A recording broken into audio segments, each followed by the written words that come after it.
Wait. Alam mo ba kung gaano kahinig ang Southeast Asia? Kung hindi pa, panoorin mo to.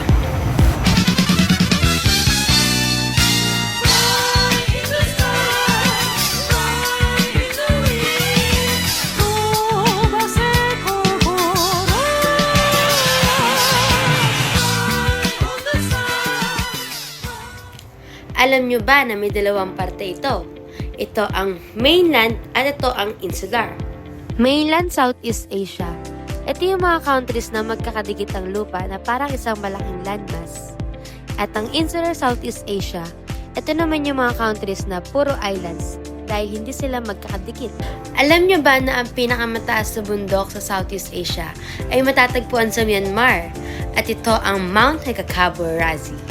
The highest peak in mainland Southeast Asia is Mount Hekakabo-Razi in Myanmar, more than 19,000 feet. At ito ang mga major rivers.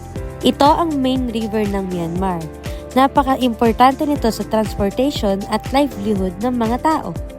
Ito ang pinakamahabang river sa Southeast Asia na nagbibigay ng malaking tulong sa farming at fishing ng maraming bansa.